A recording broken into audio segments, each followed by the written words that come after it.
қойдым. Қазір ағыстай тұрғаннан кейін ана ойыншықтарды жинаған жоқпын, сол бірге жинайық деп. Сол жаңа Нашатайды балабақшаға барып келіп, қайтарсымыз дүкенге кірдік. Бүгін кешке тамаққа заттар алып деген сияқты. Айтпақшы, менде жапондық мамалар сияқты күндегі жасалатын тамақтың азық түлігін сол күнделікті алуды жоспарлап жатырмын. Себебі бәрібір мен күнде сол Нашатайды балабақшаға барған кезде далаға шығамын да.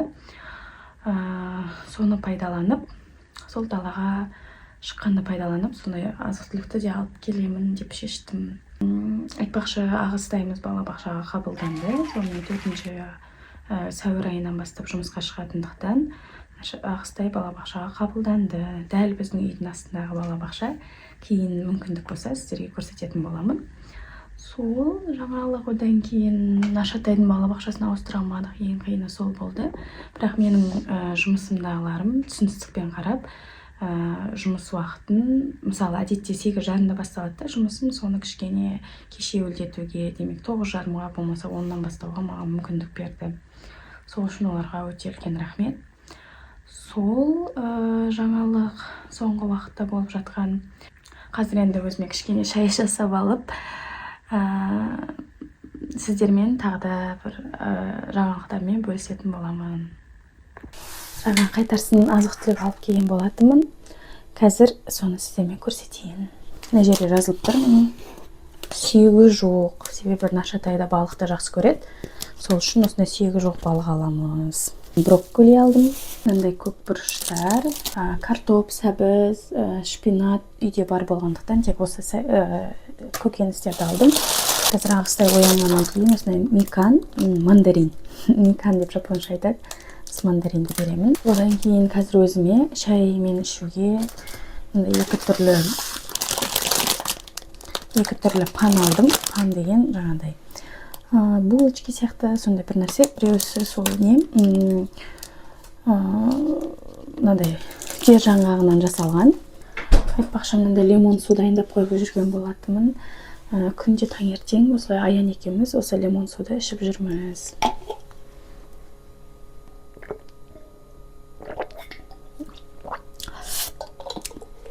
Негізі тек лимон ғой, бірақ таңертең Аянда өзінде осыған кішкене жылы су қосып ішіп жүрміз да. Қазір кішкене ерініп тұрмын да, бүйтіп іше салдым. Одан кейін бір пайдалы нәрсемен бөлісіп кетейін сіздермен. Жапонда міне мынандай ЖКТ-ні, асқазанды, сондай ішек жолдарын тазалайтын, болмаса тамақты сіңіретін, осындай жаңағындай жақсы нелер бар да. Кішкене биодобавки. Бұның әр түрлі түрлері бар, жаңа ұйқыны жақсартатын, тамақты қорытатын, тағы да басқа бір түрлері өте көп та. Сонымен мен мынау жаңа асқазанға арналған алып қойған болатынмын. Күнде біз ішіп жүрміз осыны. Аян да ішіп жүр, Нашатайда ішіп жүр, мен де ішіп жүрмін. Енді ұнайды. Сол Жапонға келсеңіздер, міндетті түрде татып көріңіздер.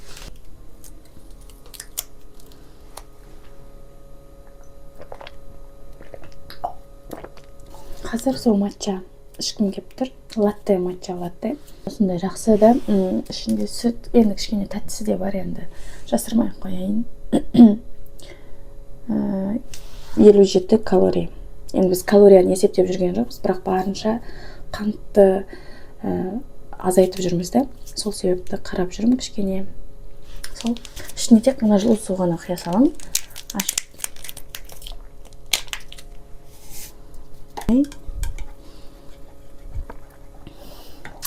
Осындай латте.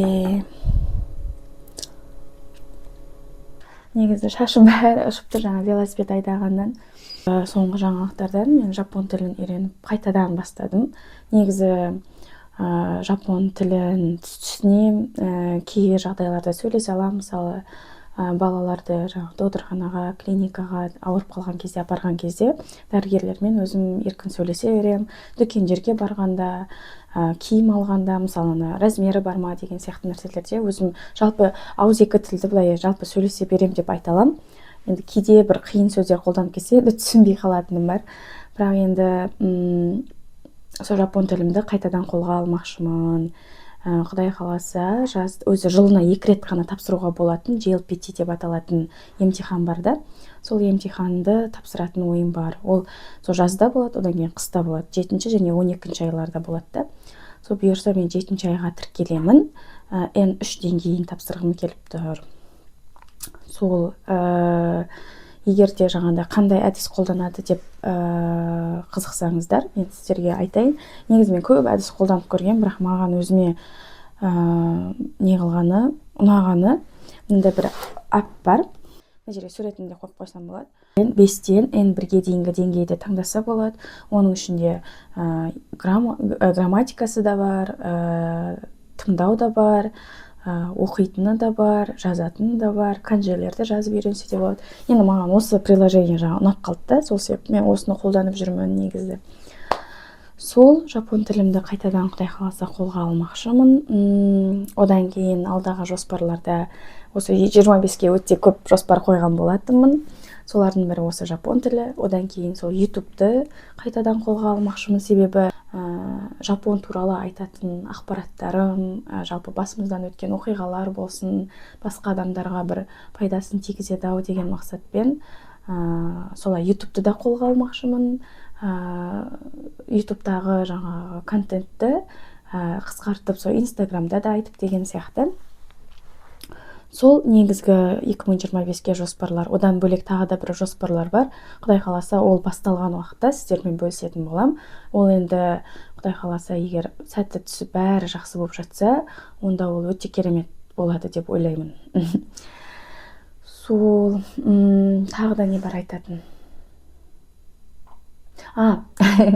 Енді бұл өте жаңағыдай қарапайым естілуі мүмкін, бірақ мен солына күнде мен таңертең, енді білмеймін, декретте үйде болғаннан кейін ба, кас түскенде дайындаймын. Енді Аян үйде компанияға жұмысқа барған кезде өзім бір нәрселер айтып жей салам да, бірақ Аян үйде болған кезде кас түскенде дайындаймын, кешке не дайындаймын деген сияқты ойлар мен мына жеріне өте көп тұрады да, сол көп орын алып тұратын сияқты да маған. Сол күннен бастап, осы аптадан бастап, сол бір апталық менюдің несін жазып қойдым да. Меню жазып қойдым, осы тамақ. Негізі менің кішкене немді жеңілдеткен сияқты да.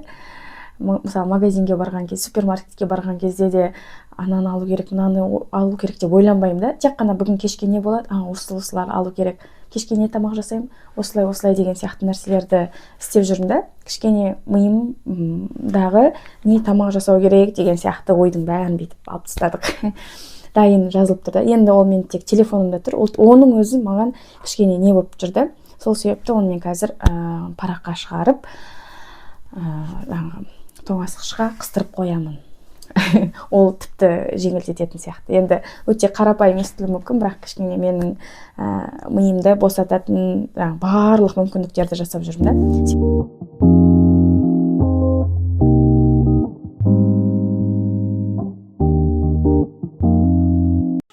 Екеумізге түскасы осылай жасадым. Шпинат, макарон, сосын тауықтың етімен. Шпинатты кішкене блендердан өткіздім. Осылай жеу үшін жартылай. Осындай міне паста түскасы. Мынандай міне түскас. Үстін күнжітпен ғана сеттім. Осындай әдемі.